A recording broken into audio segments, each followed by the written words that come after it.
Hey everybody, I just had a beautiful birthday yesterday here at Emerald Island. It's a resort in Orlando. Check out these awesome dolphins.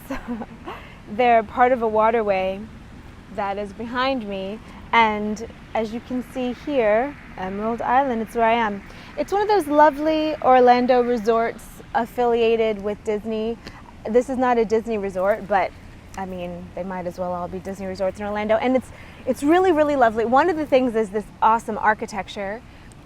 I really feel like these were made on kind of a computer program.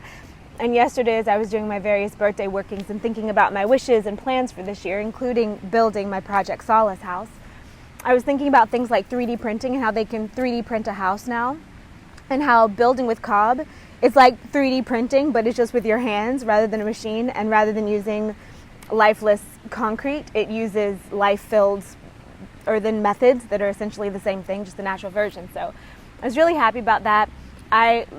Pillars and arches are just my jam, and they're here, and I love them. The thing that I wish I would find more in resorts like this is that they were eco-friendly, that recycling was easier, that things were organic, that the cleaning products were natural, et cetera, et cetera. But, you know, I think that we're getting there. I think that it's coming. I think that it's on its way. And there's a lovely nature walk here that goes through an oak grove that I walked in the day before my birthday and then on my birthday. And I really wanted to do it at night while the moon was full, but I don't know, I'm kind of a wimp sometimes, not about wild animals perhaps, and I did see gators here, which was lovely, but I wouldn't want to meet them at night by myself, and also maybe other people. You know, I don't know who I would meet out in the oak groves at midnight walking under the full moon, but I was a little bit of a wimp with that. Yeah, I had my staff, and it keeps me protected. I could clock someone with that, and it would hurt bad, but you know, being a responsible lady traveling alone. So yeah, it's been very lovely, and I pulled a bunch of tarot cards and saw that this upcoming year is going to be pretty darn good, that the focus is just to remember that I am part of a bigger purpose having to do with you and everything else going on, and not thinking I have to do everything all on my own, which is nice, and it's something that I can easily forget sometimes. And surrendering, but also moving forward. And that's a big thing that I think about often, instinct. I'm planning some intensive programs for my work, one-on-one kind of stuff that kind of gets in there and cranks things for a little while. And it's going to be kind of platinum quality stuff. So I've been thinking, what is instinct? How can we use it? Because it's the same thing as intuition. And with the work that I do, it's all about translation. Everybody can feel stuff, but how do we say it in such a way that it doesn't sound like woo-woo bullshit and it's real? And then how do we hone it and use it in a way that assists everything, not just your personal inner life in the fields and how nice you are to the people around you, which does change your quality of life deliberately and definitely consistently, but also how can it benefit you in your work? How can it benefit you in your money? How can it benefit you in your health and in your relationships and in what you're here to do? Because how often do we wait? One of the things that I've wanted to kind of shout from the rooftops lately, and I've been meaning to make a YouTube video on, but I guess now is the time, is that I think waiting for the money is a huge misdirection of our whole generation. I think that so many people I know are like, yeah, I have this dream and that dream once the money gets here, once the money gets here. And I'm like, well, you know, if you think of the people who've done truly great things in the world, often they didn't have a ton of money. Often it wasn't with money, with dollars that it happened. And the way that my life works, a lot of you guys ask me, Karis, how do you pay for your life? What are you a trust fund child? Are you independently wealthy? What do you do for work? And the truth is, nah, I'm no trust fund kid. When I was a kid, my family went through a period, we were super poor. That's where a lot of my formative years were. And as an adult, the way I pay for my life is through my work, through my online classes, through my retreats and workshops, and through the jewelry that I make. And I also have figured out how to have a really, really rich life for not very many dollars. So it's a combination of those things.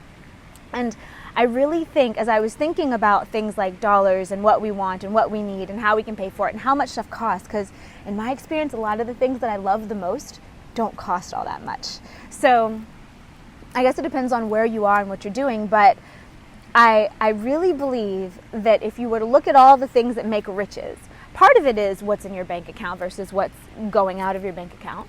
But part of it is also the relationships around you, the health around you, what you get to see every day, what you get to look at. I'm very aesthetic, so what my eyes get to look at is really important to me.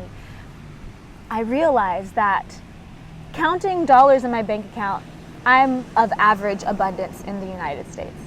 However, counting just about everything else that I would put in the riches category, I am divinely rich. Realizing that and being like, yes, okay, if I were to go the rest of my life and make the same amount of money, would I consider a success? Heck yeah, I would. So I really think that waiting for the dollars is a thing that a lot of people, a lot of the greats out there, a lot of you guys watching this who have these desires coming up within you to make a grand thing but are waiting for the money to do it, don't wait. Just start. Just start in little ways. And your universe, if it wants it, it will support you. So there's my little rant. And let's see what else. You can kind of see that oak grove over there. It's over through those pillars, kind of. Do you see it? That's where I was walking, and there's some really amazing trees. One of the ways that you can greet elementals is, say you see a tree with a face in it, or that looks like a person, or any kind of thing, really, a flower, a plant. I definitely saw some things that I think were fairies in the woods over there. And what you can do is copy what they're doing. So say you see a tree that's got its gnarled, that looks like actually I did see this, that looks like a hand coming up out of the ground on these oak trees with the multiple trunks, you know. And then you do the same thing with your body and are kind of saying, hi, hi. And then just stop and wait and listen with your mind and see what comes through. And then, of course, as always with any kind of intuition, you want to fact check and you want to make sure that you're accurate over time. So I just want to show you guys these dolphins a little bit more. Lemuria and mermaids have been very much in my reality lately. And these guys totally remind me of it. So, yeah, sending y'all a lot of love from Orlando. I'm leaving to go back up to Greenville tomorrow. And then out west again. I'm thinking about doing something in Sedona in May. I don't know. We'll see if it manifests or not, if I can get my stuff together in time. But also stay tuned for those intensive...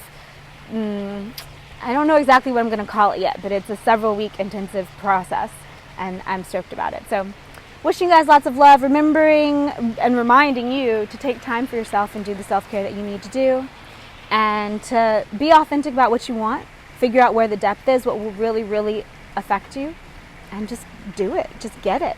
Why not? Okay, love you guys. Bye.